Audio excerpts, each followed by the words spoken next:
What's good, everybody? What's good? What's good? I gotta figure out how to get this video to be unlisted. How to change it on my phone here, but I'm live. But the video's unlisted, so that means I'm gonna have to make it public once I'm done. But I had once recorded this video, and I decided let me try to do it. Not try, but let me just do it live instead. Not realizing that it's unlisted, but it's cool. It's cool. But what I wanted to share with you guys is this is for anybody who's moving to a new location, or for any of you business people that you have to move because your business is such that you have to move from time to time. You might stay at one location for 3 to 6 months, then you have to move somewhere else, and I guess maybe your company pays for it, which that is cool. It's a cool benefit if that's what happens. But what I wanted to do is share something with you guys who are employees of companies that you have to move, or if you're just citizen changing locations. All right, you just moving to another location. And basically what I wanted to share with you guys is a strategy to find out or determine the pulse of your neighborhood, the climate of your neighborhood, what type of neighborhood you're moving into, in the event you don't do any prior research. All right, get out of there. I'm over here walking my dog right now. So if you guys don't do any prior research and you just checked out an area, you figure that you wanted to move in this particular area, or for you folks who work at companies and they told you have to move to such and such city, or be close by to this city or to this new location where the company has maybe put up another building or opened up another business location. A strategy you guys can use is to walk the neighborhood if it's in a house that you're moving into, or whether you're moving into a house or buying it or renting it, or apartment complex. Whichever one it is, doesn't matter. What you want to do is walk around the neighborhood at different times of the morning and evening. All right, and you want to kind of spread it out do this for like 2 weeks at best. And like I said, spread out your time. All right, so I'm gonna give you a breakdown of kind of how I do it, and you can use that particular way I do it, or you can kind of modify it to the way maybe it's a time you got to go to work. There's times that you're off, and you can kind of modify it based off of that. All right, you guys might be catching me in the sun here.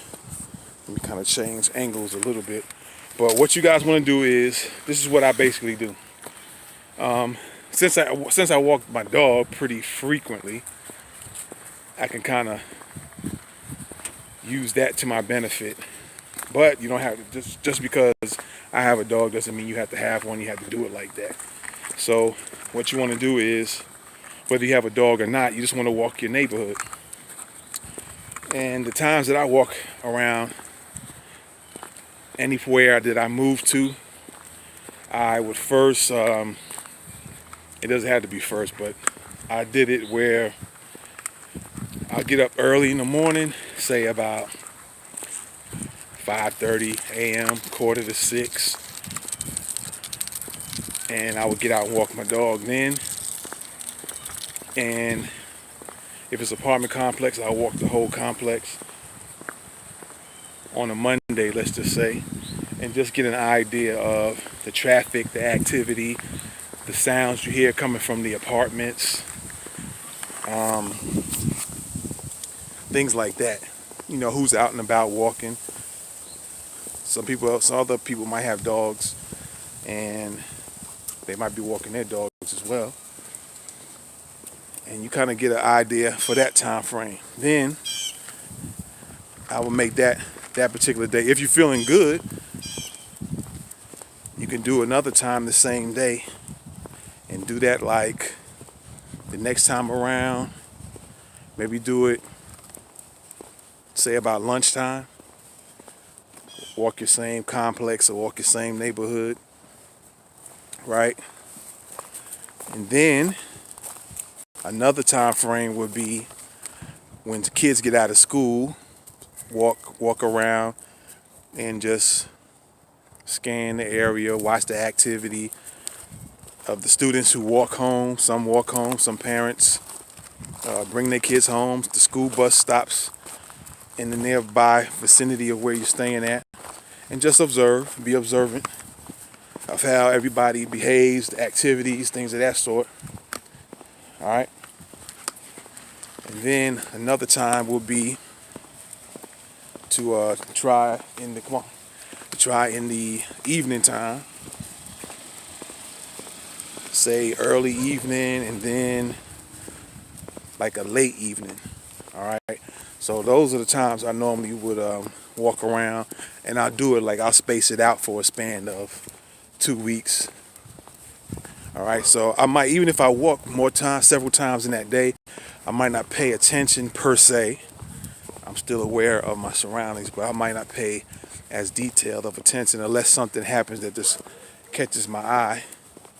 I won't pay too much attention.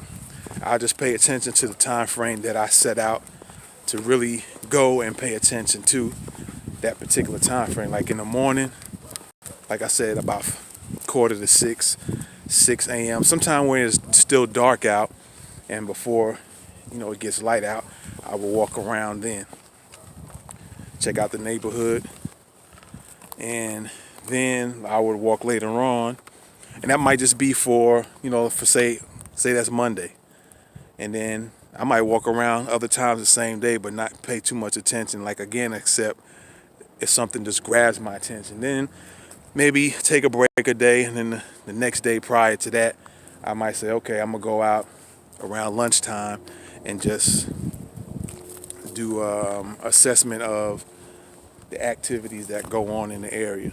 All right. And then I'll take a day off from that, and then I would do it again on another day, sometime around when the kids get out of school, and I'll pay attention to how everybody goes about their time, their day, or whatever. All right. And then another time will be in the evening, like early evening when it's just about starting to get dark. And then again, like I say, around 7, 8, or 9, when it's kind of late and some folks are getting ready to go to bed and getting ready for the next day. So I'll pay attention to those times. Now now I would do that during the weekday. Now I would kind of separate that 2-week span from the weekdays and the weekend. So the weekends will be a little different because more or less a lot of people are home for the weekend, right? And so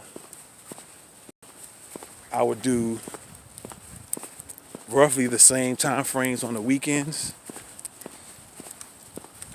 and pay attention then how traffic is. So I would kind of stem it from like 2 to 3 weeks. I would break it down, space everything out. I would kind of make the weekends kind of separate from the weekdays. Come on.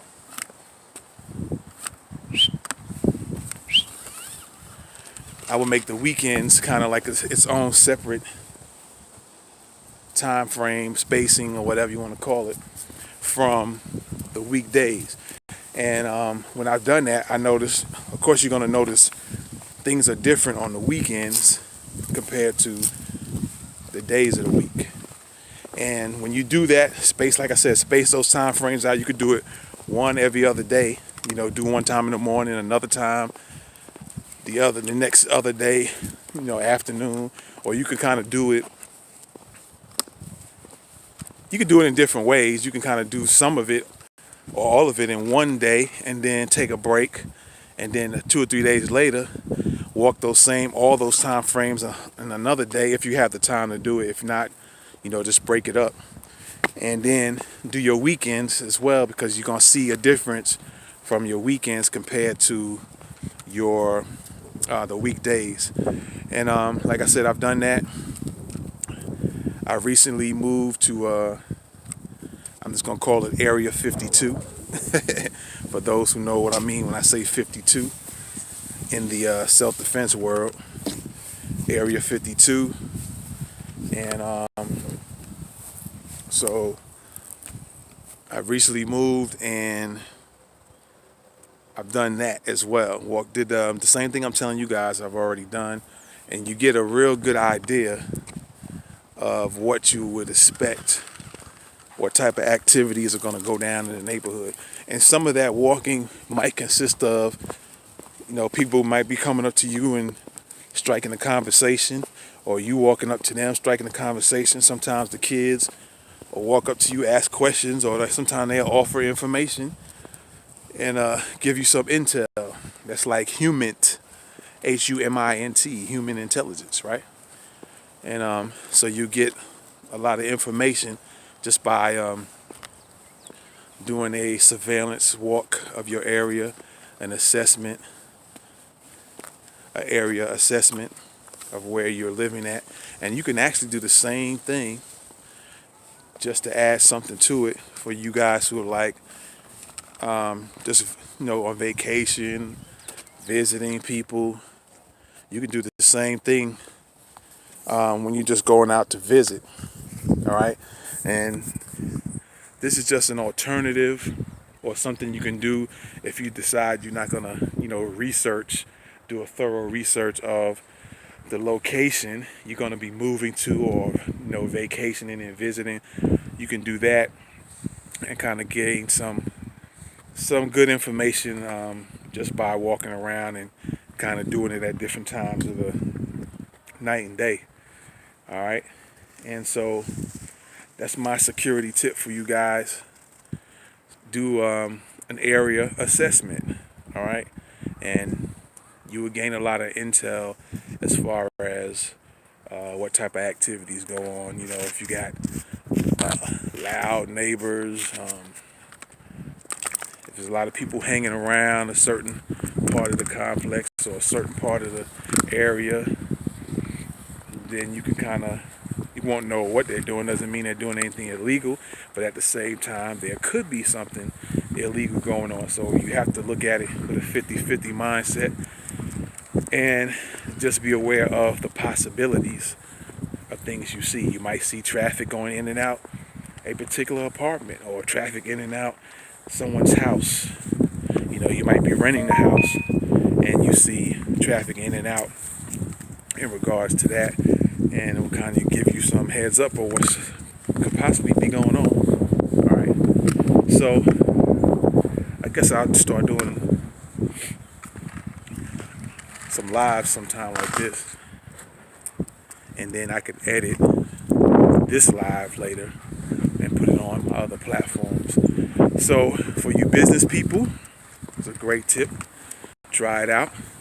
For you citizens who are just moving, same thing, try it out. And if you're just going on vacation, or sometimes even a business trip, and you're just going to be there for a few days, sometimes it's a good idea just to maybe get out in the morning, go for a morning walk, and just assess the area that you are staying in a hotel at. And you won't get too much, you won't get a detail, but you get some idea compared to some place you're going to be staying for a while, and then you can walk a little more extensively. All right. So with that being said, you guys don't forget to go to www.bit.ly/survive and protect. Check out the course. There's 2 courses on there, and there's also a e-magazine that will be available in a couple of days. All right, it's a quarterly issue e-magazine called Survive and Protect, of course. And issue 1 will be available in a couple of days, and you can also get the issue not only at this address right down here below. You guys see the web address there. You can also get that same e-magazine on Amazon. All right, so either way you can get it. And if you guys want to know and get some more further details of what I was talking about today, some further details, take the course, how to protect, or how to even be your own VIP protection specialist. All right, and I give some information in relation to what I was talking about today. All right, so there you have it. You guys let me know if this has been beneficial to you. All right, feel free to email me always at surviveandprotectonline@gmail.com.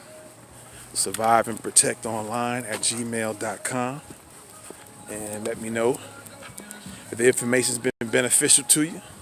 All right, and I'm out of here, man. Finish walking this dog. All right, survive and protect. I'm out. Peace.